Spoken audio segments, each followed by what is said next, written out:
시청자 여러분 안녕하세요. 알기 쉬운 보험으로 인생 설계를 도와드리는 인생설계 원픽 진행의 김혜연입니다.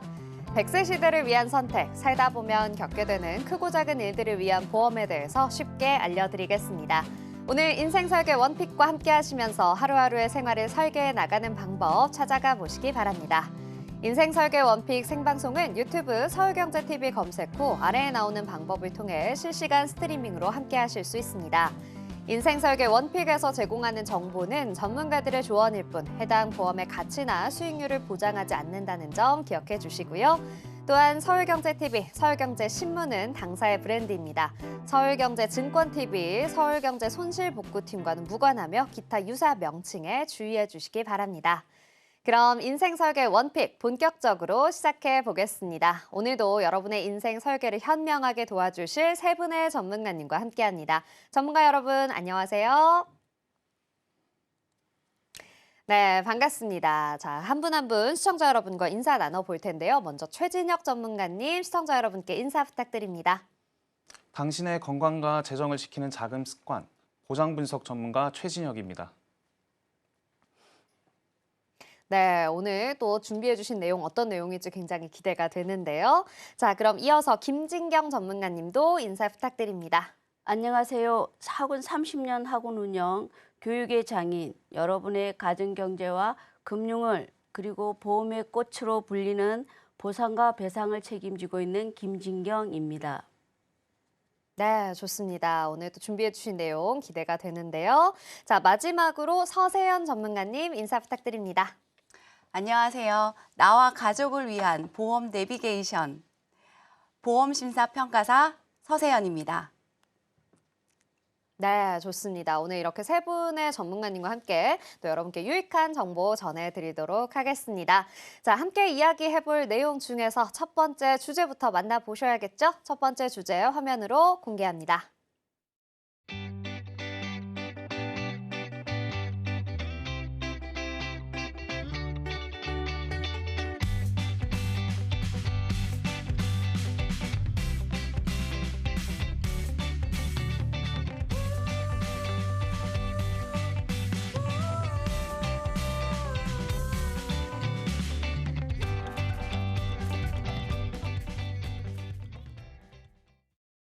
네, 오늘 첫 번째 주제는 보장 분석인데요. 자, 최진혁 전문가님과 함께 이야기해 보도록 하겠습니다. 전문가님, 오늘 어떤 내용 준비해 주셨을까요? 네, 오늘 보장 분석은 단순한 점검이 아니라 인생과 미래를 설계하는 재무 건강 검진이라고 표현을 하고 싶은데요. 자, 먼저 아나운서님께 질문 하나 드리고 싶은데요. 지금 보험을 지속적으로 관리해주고 계신 분이 있으실까요? 아니요. 그냥 들어놓기만 했지. 제 보험을 관리해 주시는 분은 없는 것 같아요. 자, 이렇게 많은 분들이 보험을 들고 계시지만 막상 본인의 보험이 제대로 된 보장을 해주는지 잘 모르고 계신 경우가 많은데요. 그래서 준비했습니다. 오늘의 주제는 보험 보장 분석, 왜 필요할까입니다. 보험, 여러분들도 많이 가지고 계시죠? 실비보험, 종신보험, 또 암보험, 종류도 많고 내용도 복잡한 게 보험인데요. 그런데 혹시 내가 가입한 보험이 내 상황에 딱 맞는지, 또 정말 필요한 보장을 해주고 있는지 확인해 보신 적 있으실까요? 바로 그걸 확인해 보는 게 보장 분석입니다. 보험 보장 분석이란 내가 현재 가입하고 있는 보험들의 보장 내용을 하나하나씩 뜯어보고 중복되는 보장은 없는지, 또 부족한 보장은 무엇인지, 불필요하게 지출되는 보험료는 없는지 등을 점검하는 작업이에요. 보험은 심리적 안정감을 주는 금융 상품이지만 제대로 알고 가입하지 않으면 오히려 경제적 손해를 볼 수 있는 상품이기도 합니다. 네, 그렇군요. 이 재정적인 관리 측면에서도 보험을 좀 살펴볼 필요가 있겠다라는 이야기를 해주셨는데, 혹시 어떤 이유들 때문에 우리가 이렇게 점검을 해봐야 할까요? 자, 예를 하나 들어볼게요. 네. 30대 후반 직장인 A씨. A씨는 10년 전에 가입한 종신보험이 있었는데요. 그 안에 암 진단금 1천만 원이 포함이 돼 있었습니다. 그런데 가족력이 있는 그중에서도 위암에 대비하고 싶었던 A씨는 최근에 또 암보험 하나를 추가를 하게 됩니다. 여기서 문제는 뭐였을까요? 자, 두 보험금이 암 진단금 기준이 같고 동일한 암에 대해서만 보장을 중복으로 해주는 상품이었던 겁니다. 게다가 두 번째 보험은 갱신형 상품이라서 매년 보험료가 점점 올라가는 구조였어요. 즉 A씨는 실질적으로 큰 보장 차이 없이 보험료만 중복으로 지출하고 있었던 겁니다. 자, 여기서 또 한 가지 예를 좀 들어볼 텐데요. 30대 주부 B씨는 실손보험만 가지고 계셨어요. 그래서 이것만 믿고 계셨던 거죠. 병원비만 해결하면 된다고 생각하셨는데 갑자기 남편분께서 갑작스럽게 뇌경색 진단을 받으면서 진단금의 중요성을 느끼셨던 겁니다. 그래서 본인의 보험을 확인을 해보니 암 진단금만 있고 뇌, 심혈관 보장은 전혀 없었던 겁니다. 뇌혈관 질환 같은 경우 30, 40대에서도 갑작스럽게 찾아올 수 있을 만큼 이 부분에 대비한 보장을 대비하시는 것이 정말 중요한데요. 이런 문제는 보장 분석만 잘했어도 충분히 피할 수 있었던 상황이었던 겁니다. 네, 지금 예로 들어주신 내용이 중복해서 보험료를 내는 경우, 그리고 보험이 있지만 보장을 받지 못하는 경우를 이야기해 주셨는데요. 자, 이런 경우들에는 보장 분석이 꼭 필요하겠다라는 말입니다. 그러면 이 외에 또 보장 분석이 필요한 경우는 언제일까요? 자, 위와 같은 사례들을 봤을 때 보험 보장 분석은 지금 이 방송을 듣고 계신 분들 중에서도 보험이 3개 이상 있거나 결혼, 출산, 이직 등 인생의 변화가 있었거나 자, 보험을 5년 넘게 손 안 대고 유지 중이시거나 또 보험료가 매달 20만 원 이상 나가고 있다. 자, 위 4가지 중 하나라도 해당되시는 분들이라면 보장 분석이 꼭 필요합니다. 자, 결혼을 했다거나 아이가 생겼다거나 건강상 변화가 또 혹은 직업의 변화도 생길 수가 있을 텐데요. 그렇다면 그 변화에 따라서 보험도 바뀌어야 합니다.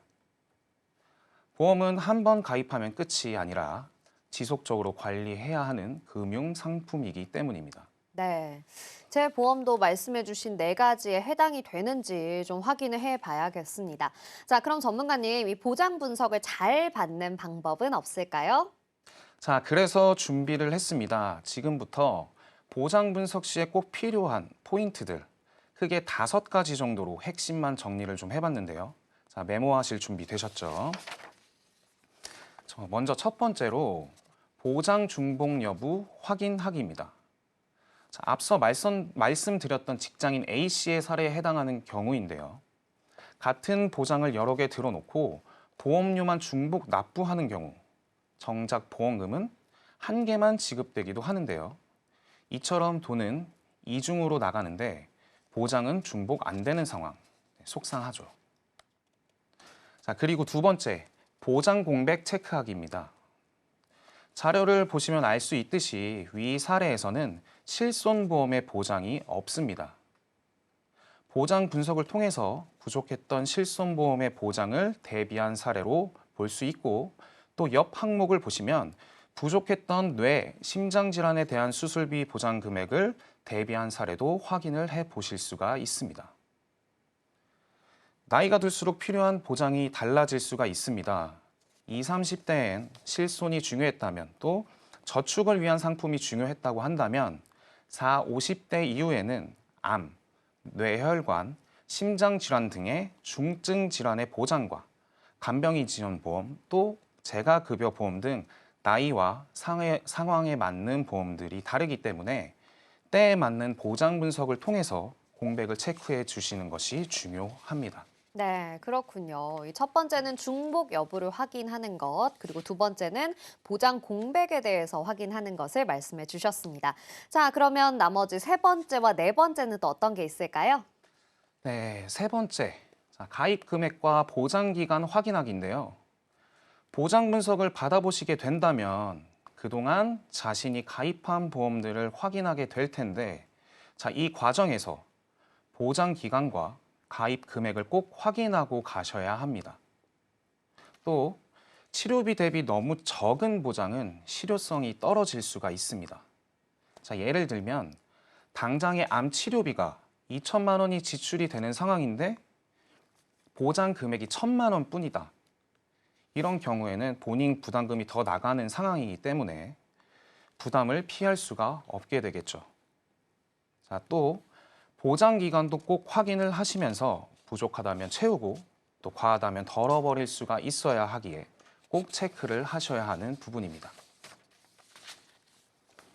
자, 그리고 네 번째는 많은 분들이 궁금해하시는 갱신형 보험과 비갱신형 보험의 비교인데요. 자, 사실 둘 중 무엇이 답이다라고 말씀드릴 수 있는 건 없어요. 자, 갱신형 보험의 경우에는 내가 필요한 만큼의 보장 기간과 또 초기 가입 시 보험료가 비갱신형 보험에 대비해서 저렴하다는 점, 하지만 갱신시에는 보험료가 인상이 될 수 있다는 점 등이 있고요. 비갱신형 보험의 경우, 갱신형에 비해 초기 보험료가 비싸지만 갱신되지 않기에 또 처음 가입한 보험료 그대로 만기 시까지 납입을 하면 된다는 장점이 있죠. 따라서 안정적인 재정 관리를 도울 수 있다는 점들이 있습니다. 자, 이러한 점들 때문에 각자 상황에 맞는 상품을 선택하시는 것이 좋습니다. 네, 그렇군요. 이 세 번째는 가입 금액 그리고 보장 기간에 대해서 말씀을 해주셨고요. 네 번째로는 갱신형과 비갱신형에 대해서 이야기해 주셨습니다. 자, 그럼 마지막 다섯 번째는 또 어떤 내용일까요?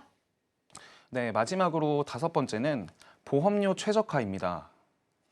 보험료는 소득의 8에서 10% 이하이며 부담되지 않는 것이 가장 좋습니다.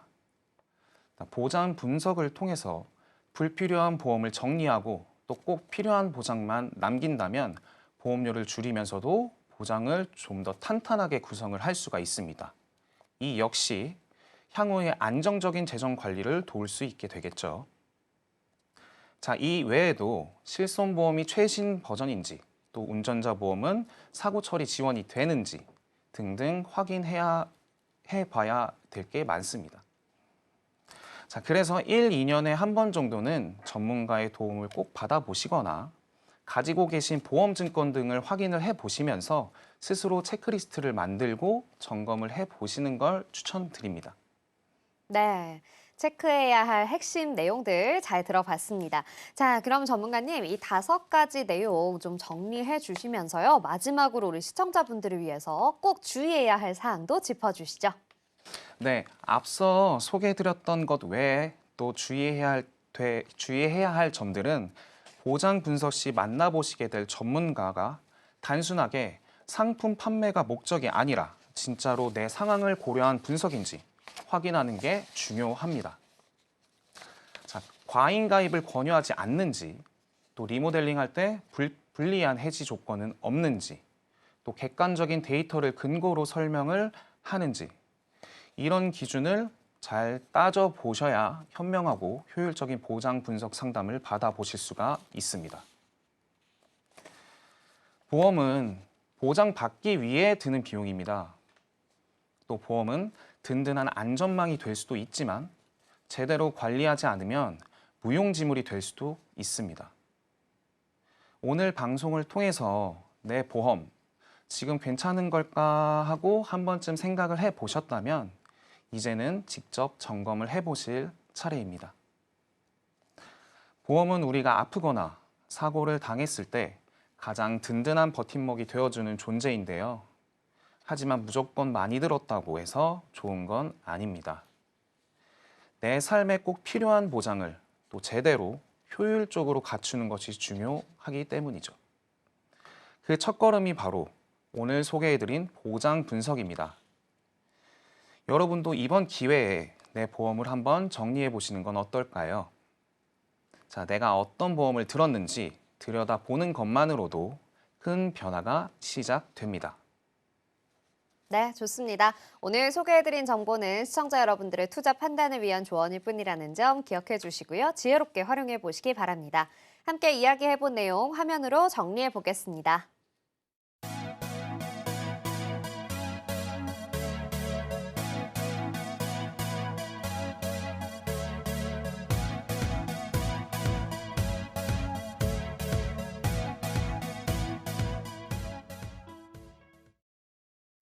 네, 이렇게 첫 번째 주제로 보험의 보장을 분석해봐야 하는 이유와 또 어떻게 분석을 하면 좋을지 꼼꼼하게 살펴봤는데요. 이제 두 번째 주제 만나보셔야겠죠? 두 번째 주제는 또 어떤 내용일까요? 화면으로 만나보시죠.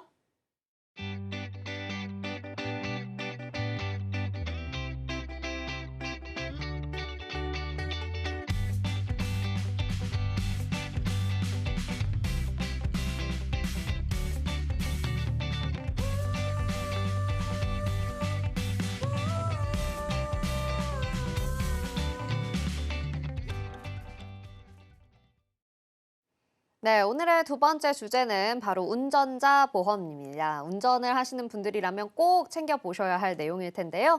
김진경 전문가님과 함께 이야기해 보도록 하겠습니다.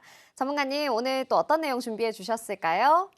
네, 현대인의 생활 속에서 빼놓을 수 없는 중요한 요소가 바로 운전입니다. 그래서 이 시간 운전자 보험에 대해서 설명해 드리겠습니다. 하지만 예상치 못한 교통사고와 법적 문제는 언제든지 발생할 수 있습니다. 이러한 위험 요소에 대비하기 위해 운전자 보험은 필수적인 선택이 될 수 있습니다. 또한 운전자 보험이랑 자동차 보험에 대해서 헷갈려 하시는 분들이 많이 있으시더라고요. 두 가지 운전자 보험의 차이점을 콕 집어서 말씀드리면 운전자 보험은 나를 형사적으로 책임져 주는 보험이고 자동차 보험은 나를 민사적으로 보호해 주는 보험이라고 생각하시면 됩니다. 구체적으로 이 두 가지 보험의 어떤 점이 다른지 또 왜 필요한지 말씀드리겠습니다. 네, 이 두 가지 보험 많이 들어보기는 했는데요. 사실 차이점 설명하라고 하면 굉장히 어렵더라고요. 두 가지 보험에 대해서 좀 자세하게 설명해 주시면 좋겠습니다. 네, 2025년 통계에 따르면 우리나라 총 차량 등록수가 약 2,600만 대 정도로 차량이 2명 중에 1명이 등록되어 있고 자동차 보험이 가입되어 있다고 하는데 이 중에 자동차 보험을 가입하신 분은 500만 명 정도라고 합니다. 자동차를 가지고 있으신 5명 중에 1명만 자동차 보험이 가입되어 있다고 하니까 운전하시는 분 중에 80%는 형사적인 책임에 대해서 보호를 못 받고 있다는 것을 알 수 있습니다. 기존의 보장성 보험을 가지고 있는 보험에 대해서 필요성이 있는 분들은 있는데 그래서 그런지 70에서 80%는 운전자 보험을 가지고 계시더라고요. 그런데 이걸 왜 가입하는지, 정작 사고가 났을 때 어디서 어떻게 보장을 받아야 하는지 모르시고 주위에서 가입하라고 하니까 가입만 하시고 어느 상황에 필요한지를 잘 모르시는 분들도 많았습니다. 네, 많은 분들이 운전을 하고 계시는데 이 운전자 보험을 가지고는 있지만 어떻게 보장을 받아야 하는지 모르시는 분들이 많은 것 같아요. 자, 그렇다면 운전자 보험, 이 보험은 꼭 필요한 보험일까요? 네, 꼭 필요합니다. 운전자 보험이란 자동차 보험이 보장하지 않는 교통사고에 의한 형사합의금, 변호사 선임 비용, 행정적 비용을 보상하는 보험입니다. 그런데 운전자 보험은 필수가 아니에요. 가장 큰 차이점은 운전자 보험이 선택 가입이라는 거죠. 반면 책임보험과 종합보험으로 나누어지는 자동차 보험은 책임보험을 필수로 가입해야 하죠. 또한 책임보험은 교통사고로 타인이 다치거나 타인의 차량, 재물에 대해 손해를 입혔을 경우에 보상하는 보험입니다. 또 다른 차이점은 보장 대상이 다르다는 건데요. 운전자 보험은 사고처리 지원금, 벌금 등 운전자가 법적, 재정적 책임을 지게 될 때 이를 보장해 주죠. 반면 자동차 보험은 사고로 인해 타인에게 입힌 피해나 타인과 나의 차량 파손 등을 보상해 줍니다. 즉 운전자 보험은 운전자 개인의 안전과 경제적 손해를 보호하는 보험이고 자동차 보험은 차량과 차 사고로 인한 피해를 보상하는 보험인 거죠. 네, 이 두 가지 보험의 차이점에 대해서 이야기를 해주셨는데요. 그래도 사실 아직 이 차이점이 정확히 와닿진 않는 것 같습니다. 이 운전자 보험과 자동차 보험 두 가지의 차이점을 좀 자세히 설명해 주실 수 있을까요? 네, 자동차 보험과 운전자 보험이 뭐가 다른지부터 설명드리겠습니다. 자동차 보험은 나를 민사적인 책임에서 보호해주는 보험이라고 생각하시면 되고요. 신차나 중고차 구매 시에 무조건 가입해야 하는 의무보험이고 1년에 한 번 재가입을 해야 하는 보험입니다. 그리고 갱신일이 지났을 때에 과태료가 부과되는 보험이기 때문에 갱신일자가 지나지 않도록 매년 신경을 써야 됩니다. 아까 말씀드린 것처럼 타인의 신체와 차량의 손해에 대한 민사적 책임을 보장해주는 보험이며 사고가 나서 보험 처리를 할 경우 할증이 되고 무사고 기간이 길어지면 할인이 되는 특징이 있습니다. 운전자 보험은 교통사고로 인해 형사사건화되는 경우 불이익을 받지 않기 위해 필요한 보험입니다. 운전자 보험의 특징은 의무적으로 들어야 되는 보험이 아니기 때문에 가입하신 분이 차량 소유자분의 20% 정도밖에 가입되어 있지 않습니다. 그렇다면 필수로 가입하지 않아도 되는 운전자 보험 왜 필요할까요? 운전자 보험 가입 시 어떤 보장이 되는지 이 시간 정리해 드리겠습니다. 첫째, 형사적 책임에 대한 비용 보상이 가능합니다. 교통사고 시 운전자는 민사적, 형사적, 행정적 책임을 져야 하는데 자동차 보험은 민사적 책임만 보상합니다. 형사적 책임 비용, 즉 합의금, 벌금은 운전자가 부담해야 되는 점. 운전자 보험은 이러한 형사적 책임 비용을 보상받을 수 있습니다. 특히 12대 중과실 사고는 피해자와 합의를 해도 형사적 처벌을 피할 수 없습니다. 둘째, 운전자 본인의 상해 후유증에 대한 보상이 가능합니다. 운전자 보험은 교통사고로 운전자 본인이 상해를 입었을 때 상해 후유증으로 인한 손해를 보상하죠. 단 상해 후유 장애를 보상받으려면 운전자 보험 가입 시 특약으로 포함해야 된다는 점 꼭 기억해 주시기를 바랍니다. 셋째, 경제적 손실에 대한 보상이 가능합니다. 교통사고가 나면 갑자기 큰 지출이 생길 수 있어요. 하지만 운전자 보험에 가입되어 있다면 자동차 보험으로는 보상받지 못하는 부분까지 보완해서 보장받을 수 있어 경제적 부담을 들 수 있습니다. 자동차 보험에서는 보장하지 않는 12대 중과실에 대한 형사적 책임을 보호해 주는데 그 부분은 잠시 후에 설명드리겠습니다. 네, 설명을 듣고 나니까 두 가지 보험의 차이점이 좀 더 와닿는 것 같습니다. 자, 그렇다면 전문가님, 이 12대 중과실 교통사고, 이 사고에는 어떤 것들이 있나요? 네, 12대 중과실 사고는 12가지 중대한 과실에 대한 사고를 말합니다. 이러한 사고를 일으켜 사람을 다치게 하거나 사망에 이르게 한 경우에는 형사처벌을 피하기 어렵습니다.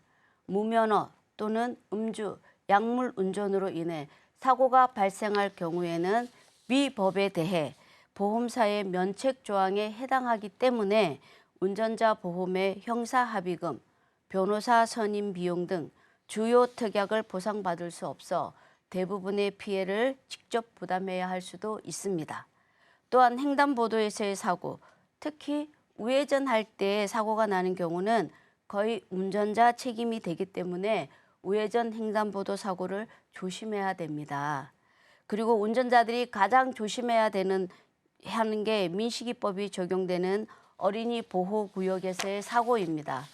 2020년 3월부터 민식이법이 시행됐기 때문에 어린이 보호구역에서 어린이가 사망하거나 상해를 입었을 경우 나라에 내야 되는 벌금이 3천만 원이고 3년 이상의 징역형을 받을 수 있기 때문에 2020년도부터 운전자 보험의 가입자 수가 많이 증가했고 지금은 형사적 책임에 대해서 나 자신을 보호할 수 있는 필수적인 보험이 바로 운전자 보험이라고 생각합니다. 네, 운전을 하기가 더욱더 조심스러워지는 것 같습니다. 그런데 이 운전을 하다 보면 내가 가해자가 될 수도 있고 피해자가 될 수도 있잖아요.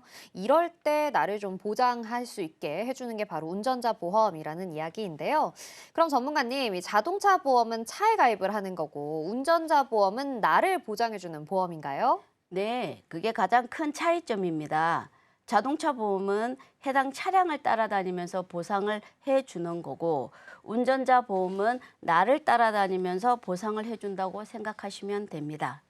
자동차 보험은 그 차량에 대해서 운전자 본인, 1인 한정, 부부 한정, 가족 한정 이런 식으로 지정해 놓게 되면 보험료를 조금은 저렴하게 가입할 수 있습니다.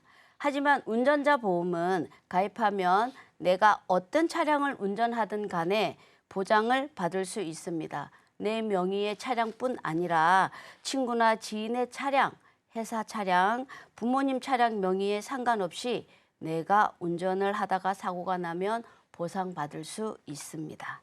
예를 들어 내가 회사 차량으로 출장을 갔다가 사고가 났는데 운전자 보험을 가지고 있으면 회사가 나에게 아무 것을 해주지 않더라도 나는 내 운전자 보험으로 보상받을 수 있습니다.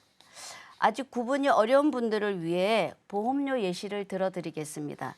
자동차 보험은 1년에 한 번 내는 보험료이고 개인마다 사고나 이력이 천차만별이다 보니 보험료가 적게는 30만 원, 많게는 300만 원까지 보험료의 폭이 넓은 편입니다.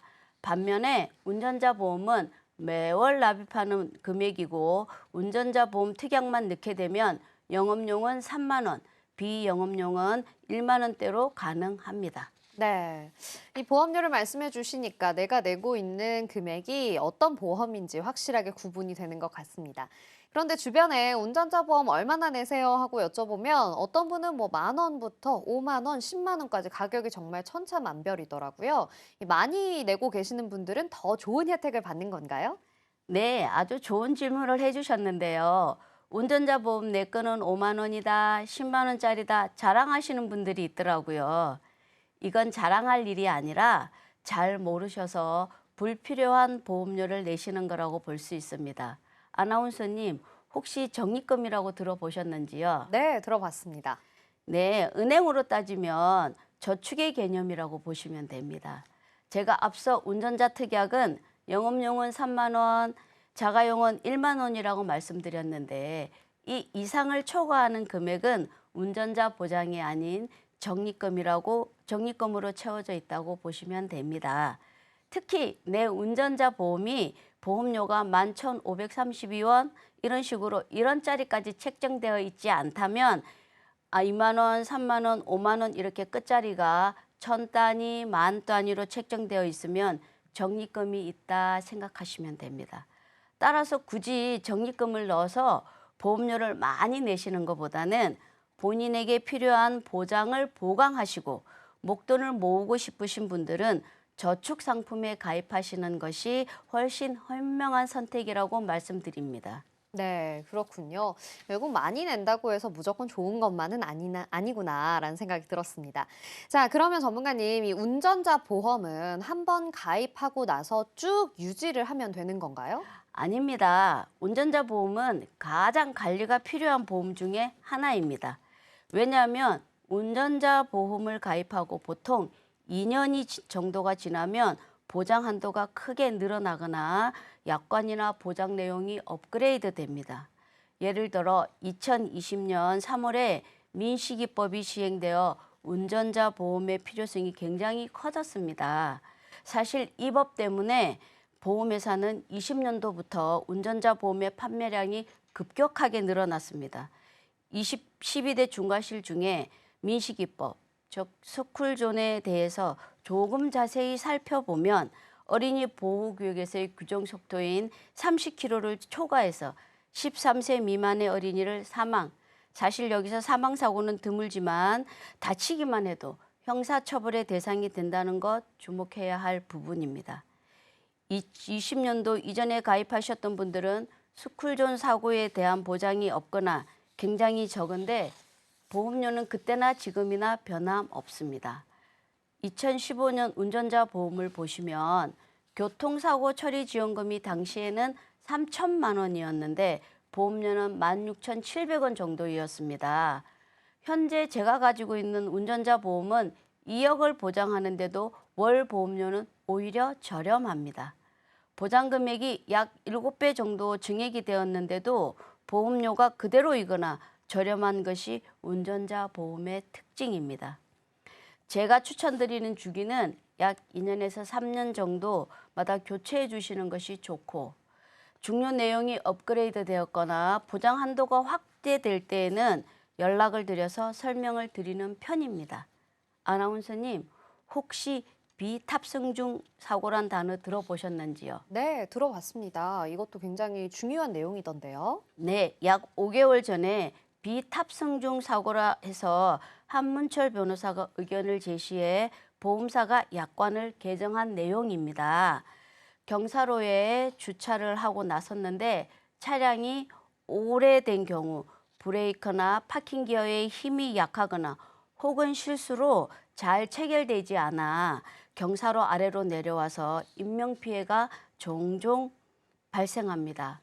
이 경우에 예전 운전자 보험에서는 비탑승 중 사고라 하여 면책 사항이었으나 최근에는 운전자 보험이 약관이 개정이 되어 운전 중과 동일하게 형사상 책임 피해 금액을 보장받을 수 있게 되었습니다.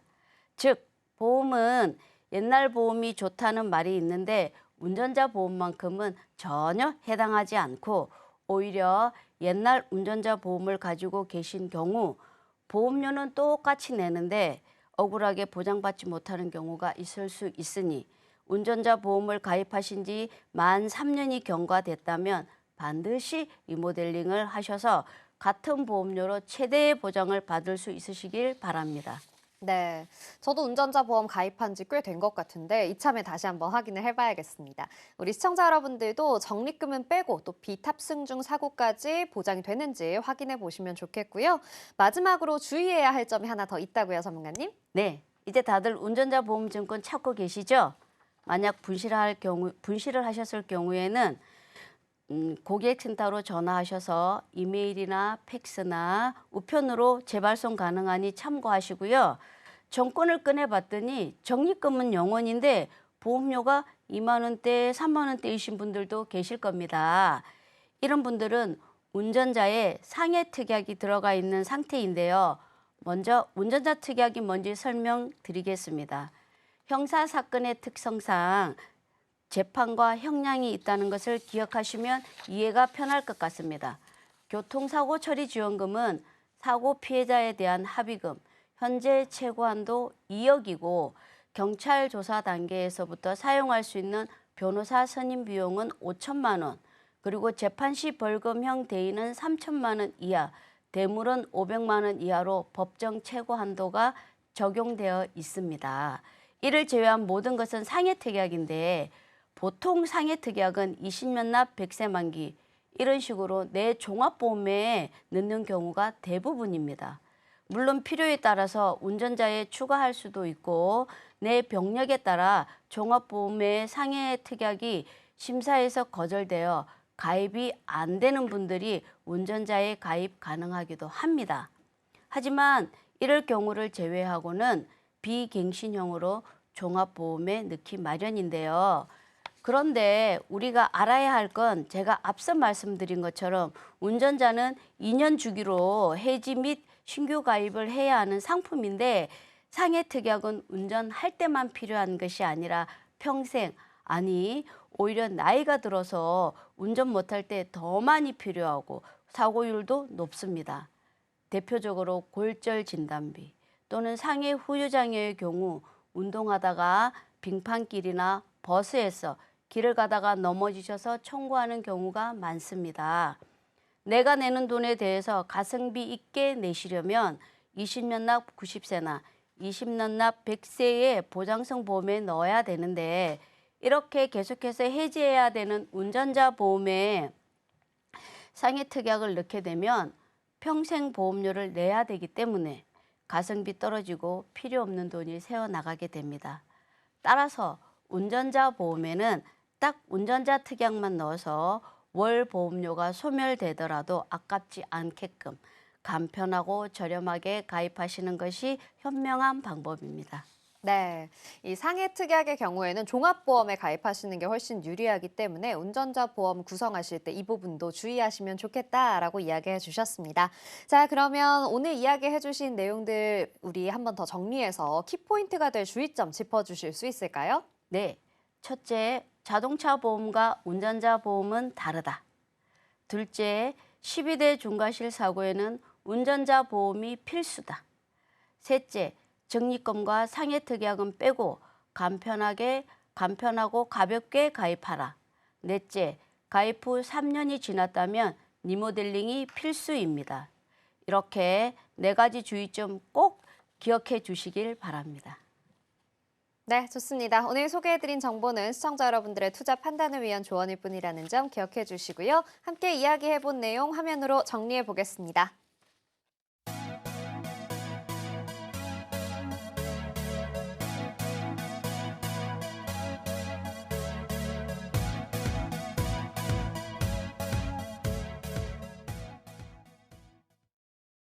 네, 어느덧 오늘의 두 번째 주제까지 만나봤는데요. 마지막 주제 하나만을 남겨놓고 있습니다. 자, 오늘의 마지막 주제는 또 어떤 내용일까요? 화면으로 만나보시죠.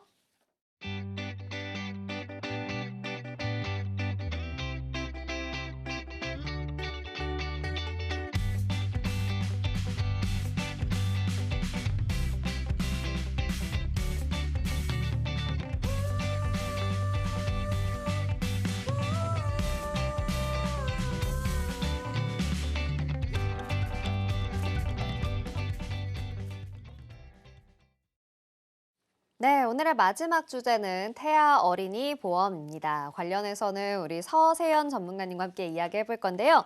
전문가님, 오늘 어떤 내용 준비해 주셨을까요? 네, 오늘 제가 설명드릴 보험은 태아보험과 자녀보험입니다. 오늘은 태아보험에 중점을 두어서 설명해 드리겠습니다. 임신하면 아이와 자신을 위해 제일 처음으로 가입하시는 보험이 태아보험일 텐데요. 그래서 신중하게 제대로 준비하셔야 합니다.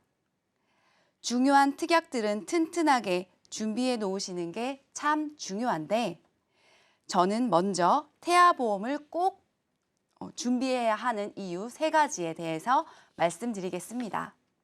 아나운서님 결혼하셨나요? 네, 저는 결혼을 해버렸습니다. 벌써.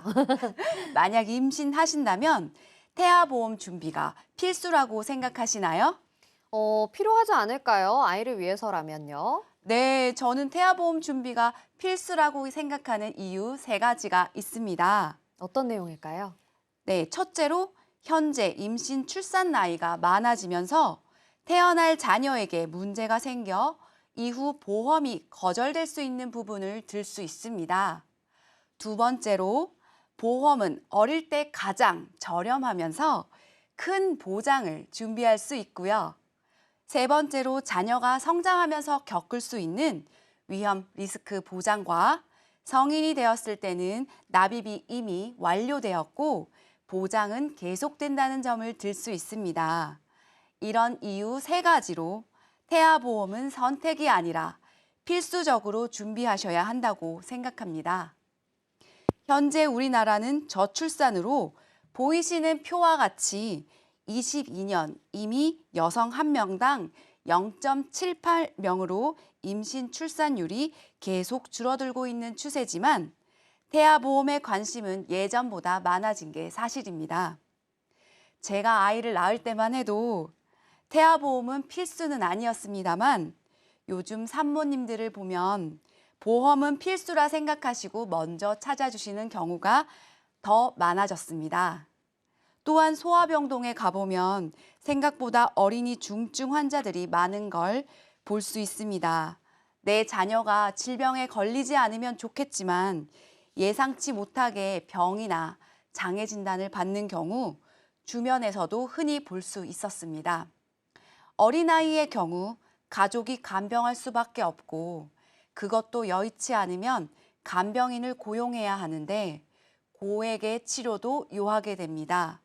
그래서 무엇보다 태아보험 또는 자녀 종합보험은 필수라고 생각되어집니다. 혹시 아나운서님은 태아보험을 잘 준비하는 노하우 알고 계신가요? 글쎄요. 저도 뭐 방송이나 인터넷으로 간단히 내용을 듣기는 했지만 자세하게는 모르는 것 같아요. 전문가님, 대체 어떤 노하우가 있는지 알려주실 수 있을까요? 네, 그럼요. 태아보험 준비 시 고려해야 할 핵심 포인트부터 태아보험 가입 시기, 그리고 보장 기간의 선택, 필수 특약, 그리고 출산 이후의 보험료 절약 팁까지 저의 시크릿 노하우를 알려드리도록 하겠습니다. 끝까지 함께 하시면 태아보험에 대한 고민이 한결 가벼워지실 거예요. 네, 굉장히 기대가 됩니다. 자, 그렇다면 전문가님, 먼저 이 태아보험이 어떤 건지 좀 알려주세요. 네, 태아보험을 정확하게 말씀드리면 어린이 보험에서 태아 시기에만 가입할 수 있는 태아 특약을 추가하는 보험입니다. 임신 중에 발생할 수 있는 유산이나 조산, 저체중아 출산, 선천성 질환을 대비할 수 있고 출산 이후에는 그대로 어린이 보험으로 성장 과정 중 질병이나 사고에 대한 부분까지 폭넓게 보장해 줍니다. 최근에는 출산 시기와 예전에 비해 늦어짐과 환경 요인으로 선천성 기형이나 조산화, 저체중아가 증가하고 있습니다. 따라서 태아보험은 이제 선택이 아닌 필수로 여겨지고 있어요. 초기 진단부터 치료비까지 태아보험으로 커버할 수 있다면 마음이 훨씬 편안해지실 거예요. 네, 그렇군요. 말씀해주신 내용을 듣다 보니까 태아보험 정말 필수로 준비해야 하겠구나라는 생각이 드는데 그럼 전문가님, 이 태아보험은 언제 준비를 하면 좋을까요? 네, 태아 특약이 포함된 보험은 최대 임신 2주부터 임신 22주 6일까지 가입이 가능합니다. 네, 22주 6일까지 가입이 가능하다라고 이야기를 해주셨는데 그러면 사실 임신 기간이 22주보다 훨씬 길잖아요. 네. 22주 이후에 가입은 불가능한 건가요? 아닙니다. 가입이 가능합니다. 하지만 12주 1차 기형아 검사와 16주 차에 진행되는 2차 기형아 검사의 결과에 따라 가입 제한이 생길 수 있기 때문에 최적의 가입 준비 시점은 임신 12주 이전입니다. 태아 특약 없이 어린이 보험만 준비하는 것은 출산 과정에서 일어날 수 있는 사고나 영유아 시기에 보장받을 수 있는 내용이 부족해지므로 반드시 태아 특약이 가입 가능한 시기에 준비하시는 것이 좋습니다. 임신 초기에 혹 유산이 되더라도 냈던 보험료 그대로 돌려주기 때문에 손해볼 걱정은 안 하셔도 됩니다. 네, 22주 이후에도 가입이 가능하기는 하지만 12주 이전에 가입하시는 것을 이야기해 주셨습니다. 자, 그렇다면 모든 보험이 그렇듯이 사실 가장 고민되는 게 만기 설정이잖아요. 우리 태아보험의 경우에는 보장 기간 어떻게 설정하는 게 제일 유리할까요? 네, 태아보험을 준비하는 예비 부모님들이 만기에 대한 고민을 많이 하시는데요. 각각의 특징을 정리해 보았습니다. 우선 30세 만기를 보시면 보장 금액은 높게 설정할 수 있지만 보험료는 저렴합니다. 반면 보장 기간은 짧지만 영유아기에서 청소년 시기에 리스크 집중 대비를 할 수 있는 장점을 들 수 있습니다. 또한 중간에 갈아타더라도 부담이 적은 것이 특징입니다. 반면 100세 만기를 보시면 한 번 가입한 보험으로 100세까지 보장받을 수 있는 것이 큰 특징입니다. 그러나 30세와는 반대로 보장 기간이 긴 만큼 보험료는 높은 편입니다. 하여 중간에 갈아타기엔 아까울 수 있습니다. 또 미래 화폐 가치가 반영되지 않아 아이가 성인이 되었을 때는 보장이 부족할 수는 있습니다. 이렇게 보시는 것처럼 각자 장단점은 있지만 많은 분들이 선택하시는 플랜은 30세 만기이긴 합니다만 저와 같은 경우는 100세 만기를 선택했습니다. 어느 것이 좋다기보다는 태아보험을 준비하시는 분 사정에 맞게 충분한 상담 후 선택하시면 됩니다. 네, 태아보험 굉장히 중요할 것 같은데 사실 요즘에는 제2의 국민보험이라고 불리는 실손의료비 보험 모두 다 가지고 계시잖아요. 이 실손의료비도 태아 시기에 가입을 하는 게 좋을까요? 그 부분은 저도 많이 듣는 질문 중에 하나입니다. 아직 태어나지도 않았는데 실손보험이 필요해요? 라고 물으시는 분들이 많이 계신데요. 태아 실손의료비는 태아 시기에 반드시 챙겨야 할 보험입니다. 출산 과정에서 발생할 수 있는 각종 사고나 자녀의 선천성 질환에 대한 보장까지 가능하기 때문에 태아 시기에 준비해야 합니다. 출생 후 가입하는 실손 의료비는 선천성 질환에 대한 보장이 되지 않는 점 반드시 알고 계셔야 합니다. 네, 그렇군요. 자, 그렇다면 이 태아보험을 준비할 때 우리가 여러 가지 특약들이 있는데 좀 필수적으로 이 특약은 준비해야 한다 하는 내용들이 있을까요? 저도 메모해두고 싶은데요. 네, 메모 준비해 주세요. 태아보험에 대해 알아보신 분들은 아시겠지만 특약이 정말 다양하고 많은 편입니다. 태아보험에서 구성할 수 있는 특약 종류만 해도 200종류가 넘는 편인데 어떻게 구성해야 할지 막막하실 거예요. 하지만 태아보험은 당연히 태아특약이 메인이기 때문에 태아특약 중에서 꼭 구성해야 하는 내용에 대해서 말씀드려 볼게요. 첫 번째, 선천장애 출산 담보입니다.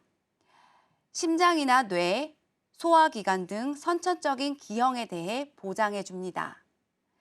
다운증후군이나 구개열, 다지증까지 포함이 되며 치료비에 부담이 큰 질병에 대한 보장이라 꼭 구성해 주시는 것이 좋습니다. 두 번째, 저체중아 입원 일당은 꼭 챙기시면 좋겠습니다. 아이가 2.5kg 이하 미숙아로 태어난다면 보통 인큐베이터에서 입원하는데 이때 보장이 되는 특약입니다. 조산의 위험이 있는 산모님이라면 이 특약은 반드시 가져가셔야 합니다. 세 번째, 신생아 질병 입원 일당입니다. 출산 전후 임신 28주부터 생후 1주 사이에 발생하는 질병으로 입원하면 보장해주는 특약입니다. 이외에 선천질환 수술이나 장애 진단 등 더 많은 태아 시기에 준비할 수 있는 특약들이 있지만 전부 다 구성하게 되면 보험료의 부담이 커질 수밖에 없습니다. 그래서 꼭 필요한 담보가 어떤 것인지 체크하여 맞춤형 상담을 받아보시길 부탁드립니다. 네, 그러면 아이를 낳는 산모를 위한 특약들도 있을까요? 네, 물론 있습니다. 산모 특약은 임신과 출산 과정에서 발생하는 내용에 대해 보장해주고 있지만 고위험 산모가 아니라면 필수로 준비해야 하는 내용은 아닙니다. 태아보험은 기본적으로 간편고지 형식이기 때문에 준비 절차가 크게 어렵지 않지만 산모 특약을 구성하게 되면 산모님의 건강 상태에 대해 자세한 고지가 필요하므로 가입 절차가 조금 더 까다롭게 됩니다. 그리고 출산 후 자녀의 질병이나 사고로 보험금 청구 시에도 고지 내용에 따라 보험금 지급 절차가 더 까다롭게 진행되는 편이에요. 그래서 저는 가능한 고위험 산모님이 아니라면 산모 특약은 굳이 추천해 드리지는 않습니다. 네, 좋습니다. 오늘 태아보험에 대해서 아주 꼼꼼하게 이야기를 해주셨는데요. 오늘 소개해드린 정보는 시청자 여러분들의 투자 판단을 위한 조언일 뿐이라는 점 기억해 주시고요. 화면으로 내용 정리해 보겠습니다.